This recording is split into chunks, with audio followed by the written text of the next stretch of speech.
Мурдар Уламбеков мырза, жаш ырчы. Өзүңүз жөнүндө бир кыскача маалымат бере кетсеңиз. Өзүм Ордолу Ош чергесинен болом. Бишкек шаарында төрөдүм. Бишкек шаарында чоңоюп өсүп калгам. Билимим Токтогул Сатылганов атындагы улуттук филармониянын 2 жылдык студиясын бүткөм. Азыркы учурда Ишеналы Арапаев атындагы университетти бүттүм, буюрса быйыл. Жакшы. Өзүм ошо чыгармачылыкка бала кезимден кызыгам. Бала кезимден ырдагым келчү. Эми азыр Кудайым буйрса акырындан иштеп келатабыз. Бул кесипти тандап алууңуздун себеби эмне болду? Анткени деген азыр көпчүлүк эле жаштар ушул IT тармагына кызыгып атышат, бизнес тармагына кызыгып аткандар аябай көп. Бирок ушул чыгармачылык эмнеси менен тартат сизди? Мындай чыгармачылыгы жок өзүңүздү элестете аласызбы?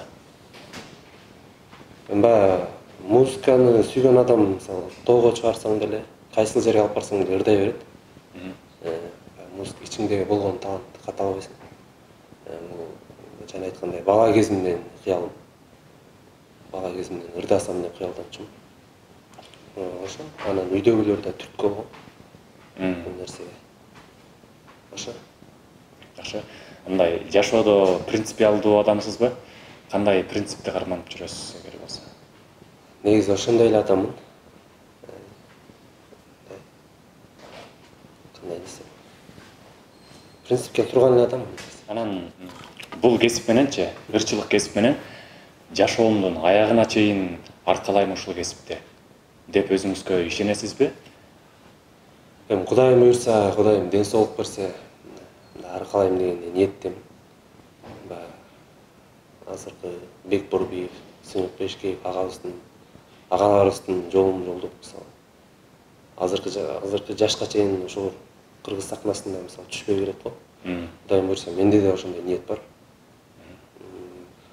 Кудай ден соолук берсе, аркалайм буйрса. Жакшы. Эгердечи, могул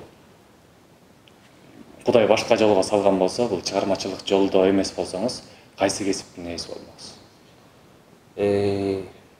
Ушул суроонун негизи мага жагат. Мен негизи сүрөт тартам. Бала кезимде сүрөткө абдан кызыкчумун.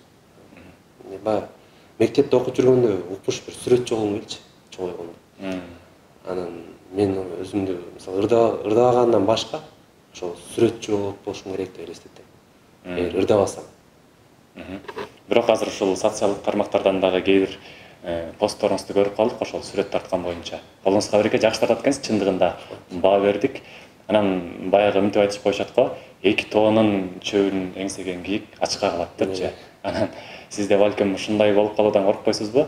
Же сүрөтчүлүктү дагы ийине жеткирип ошо менен кете албай, же ырчылык менен алып буруша албайчы? Ортодо калып калам деген ой жокпу? Жок. Бул нерсе экөө тең Кудайдан берген талант болуш керек деп ойлойм. Сүрөткө баш оту менен кирген эмесмин, бирок бош убактымда сүрөттү тартып коем. Ырчылыкты негизи 3 жылдан бери алдыга жакшы план койдум. Баш оту менен киришип, буйрса бир жакшы чыгармаларды жазып, жакшы клиптер тартсам деп. Сүрөттү мындай бош убактымда тартып кое берем. Сүрөт хобби катары, чыгармачылык болсо, ырчылык кесип экен да, нан таап жей турган кесип. Жакшы. Анан чыгармачылыгыңыз тууралуу кеп кылсак, могул акыркы учурда өтө популярдуу болуп, элдин сүймөнчүлүгүнө ээ болуп аткан Өгөй бала деген ырыңыз болду. Клиби дагы өтө маңыздуу тартылган экен. Кулу болуп бардың бүгүн башка бөлөнүн, жары болуп апам бирөөнүн. Кубанганым айчы, сүйүнгөнүм айчы, атам бар деп эми жүрөмүн. Кубанганым айчы, сүйүнгөнүм айчы, атам бар деп мен да жүрөмүн. Өзгөрүү жөгөтүп жатты чубалып күнүм, чыгара албай мерекелеп үнүм. Кемсинтпестен мени уулум дегендеги, дал эч ким жок тойго бүгүн. Баш баштан сылап мени уулум дегендеги дал эч ким жок тойго бүгүн. Азыркы учурдагы жаш ырчынын бардыгы сүйүү темасында, махабат темасында ырдап атканда сиз эмнеге ушул темага кайрылып калдыңыз? Бул чыгарма негизи жашоодон алынган. Ырдын сөзү дагы, клиптин сценарийи дагы. Бул чыгарманын жаралганына негизи 3 жыл мурун жазылган.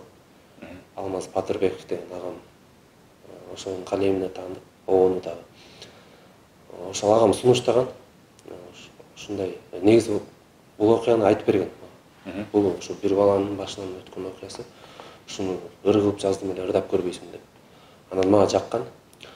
Клиптин сценарийи болсо, ал дагы жашоодон алынган. Муну Элжар Тиленбаев деген дос балам бар. Ал да азыр ырдап жүрөт, сценарий жазат, таланттуу бала. Ал да ушул ырымды угуп, кел ушуга мен сценарий жазып көрөйүн деп ошол жазган. Негизи ушундай бир тематикада ырларды ырдагым келет. Албетте ырчы негизи акчаны тойдон табат да. Мындай көбүнчө тойдун ырчысы болбосом дейм да. Мындай элдин жүрөгүндө орун алган, элдин эсинде калган, бир аз болсо да мындай тарбиялык жагы болгон ырды клипти тартууласам дейм. Ошон үчүн ушуларды ырдагым келди. Жакшы. Мындан нары дагы чыгармачылыгыңызга ийгиликтерди каалайбыз. Чын эле азыр мындай болуп калбадыбы? Чыныгы өнөрдүн ээси, чын эле үнү дагы сонун, анан ырды дагы тандап мындай олуттуу ырларды ырдаган ырчылар бар. Ошонун эле жанында баягы жеңил желпи, көңүл көтөрө турган мындай шайыр ырларды дагы ырдап, бирок ошол эле учурда жеңил желпи ырлар элге көп өтүп, баягы элдин сүйгөнчүлүгүнө ээ болуп кетет дагы. Анан олуттуулар, жакшы үндүүлөр мындай көмүскөдө калып калган учурлар бар да. Ошондон коркпойсузбу анда? Жок, кандай ыр болбосун, мисалы элдин жүрөгүнөн орун алса. Мен мисалы ырды жазарда же ошо аткарарда мындай ушуну бир же тойго өтүп кетсе экен, же бир жерлерде ырдалып калса экен дебейм негизи. Бир аз болсо да баягы элге тарбиялык жагы болуп, эл мисалы ошол ырды ырдап жүрсө, мисалы ошентип ырдайм да. Андай нерседен коркпойм бирок. Жакшы.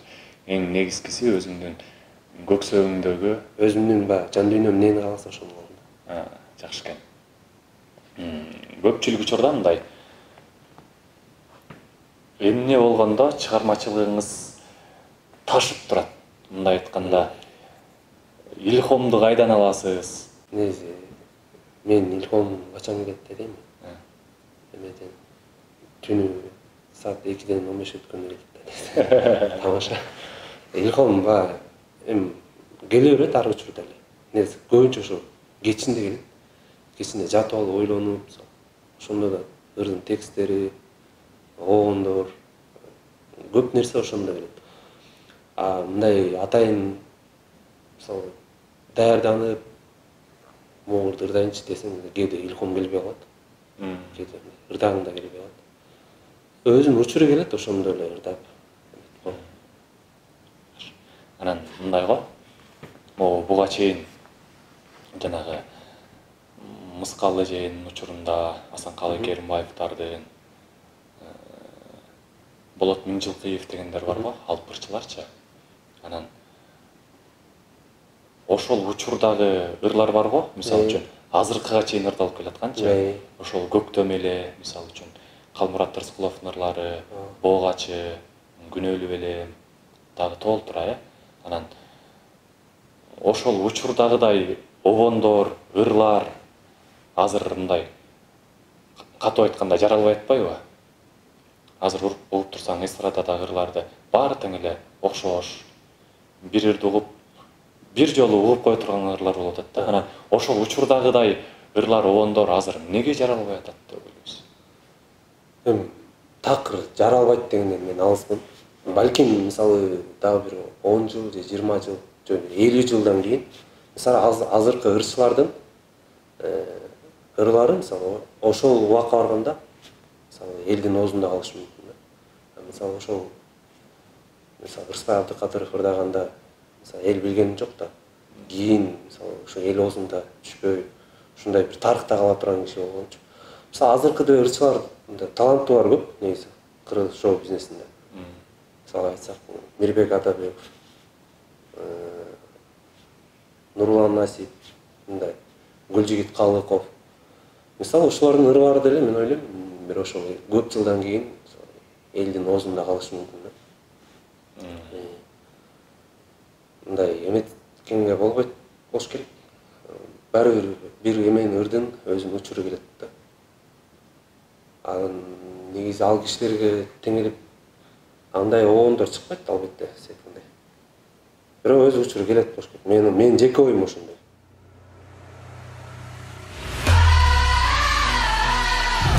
Учурда эмне менен алек болуп атасыз? Учурда негизи эме ырчылыктан сырткары кол өнөрчүлүк менен эме жумушком.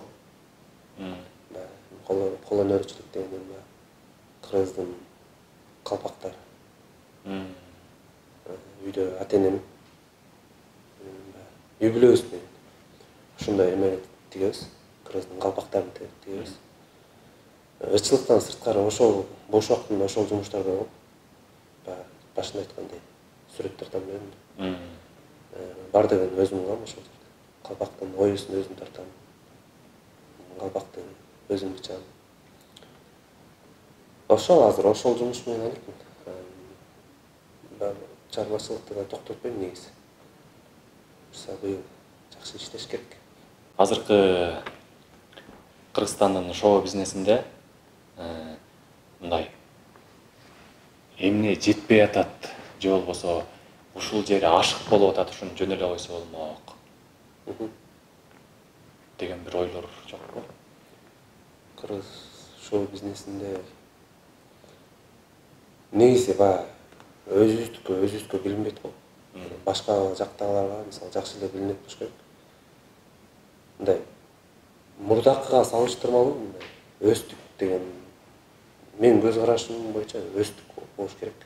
Мисалы ошол эле мисалы Казакстанда, Өзбекстанда мага мисалы ошолордун шоу бизнеси кыргыз эме өздөрүнүн шоу бизнеси негедир мындай өскөндөй көрүнө берет.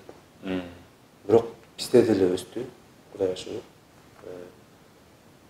Жаш таланттуу эмелер чыгып келе жатат. Башкача кадр бар мисалы. Ошол эле башкача ырлар, башкача клиптер. Баягы нерседен мындай өтүп кетебиз десем болот. Тоого барып, мисалы, тоо койнунда ырдап, ал нерсе мындай заманбап нерсеге өттүк десем болот. Өсүп эле келатабыз, шүгүр. Чын эле менде мондай дагы ой калтырат да. Казактардыңчы мисалы үчүн, казак туугандардын кайсы бир ырчысын же бир шоу программаларын карасаң, актерлорун карасаң, мындай аябай берилүү мененби ырдап атса, үндөрү дагы мындай аябай жогорку деңгээлде, профессионалдык деңгээлде болуп турат да. Анан мени өкүндүрүп мындай ойго салып турган жерлери бизде болсо баягы кээ бир шоу бизнес деп сахнада ырдап жүргөн адамдар менен, ырчылар менен жөнөкөй эле көчөдөгү ырдап жүргөн адамдар бирдей эле ырдагандай сезиле берет да. Ошондой болот. Туура. Азыр негизи интернеттин өнүккөн учуру да эле. Азыр негизи мындай эме деле кылып кереги жок болуп калды. Клип тартып, тартыш керек негизи.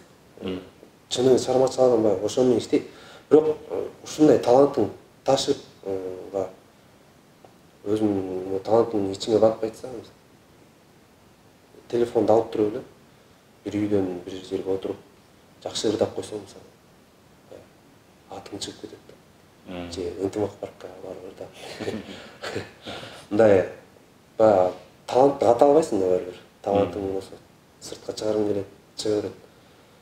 Негизи азыр ушундай болуп калды, интернеттин өнүккөн учуру жакшы ырдап иштейм десең, YouTube менен иштесең болот. Бирок телевидение, мисалы, радионун орду таптакыр башка. Баары бир ал, мисалы, мындай тарыхта изин калыш үчүн чыны чармачыл адам болом десең, телевидение менен иштесең, анда башка нерсе да. Ошон үчүн эки тармакты тең алып кетиш керек. Бизде ошентсе өсөбүз го буюрса. Айткандай, ушул соц тармактарды, интернет желесин кандай колдоносуз? Активдүү эле колдоносузбу? Жок.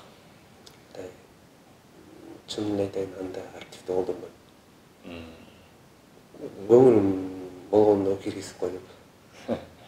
Негизи мен ойлойм да.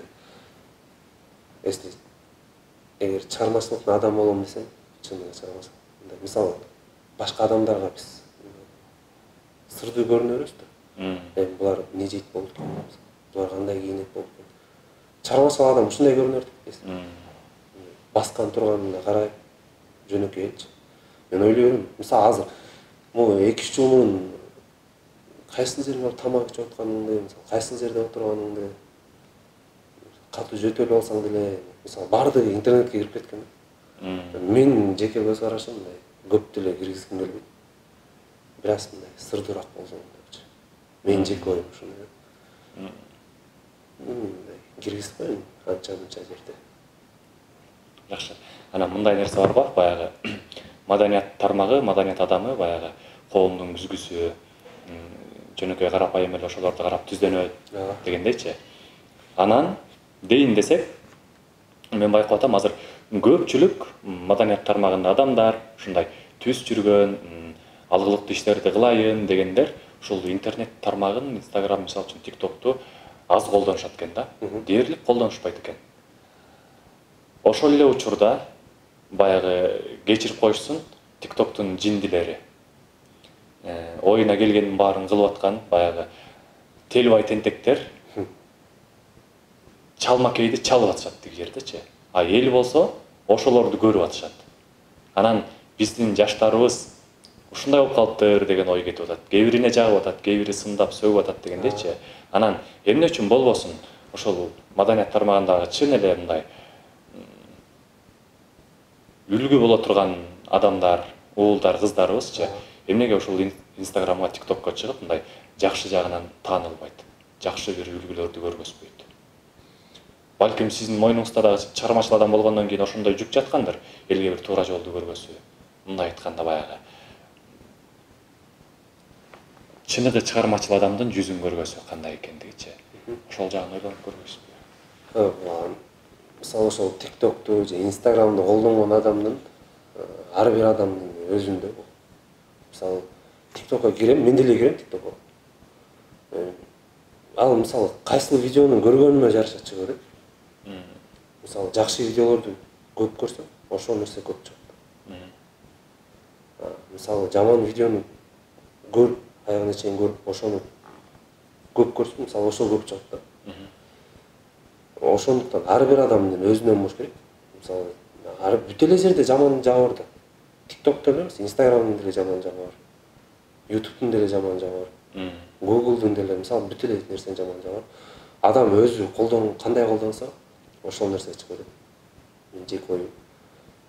Мен мисалы ошондой колдонуп, мисалы тарбиялык видеолорду көрөм. Көбүнчө. Мен ачыгын эле айтайын. Мисалы футбол көп көрөм. TikTok'тон көбүнчө футбол чыга берет мага. Мисалы ошо адам эмнени көрсө, эмнени каалап көрсө, ошол көп нерсе чыгат.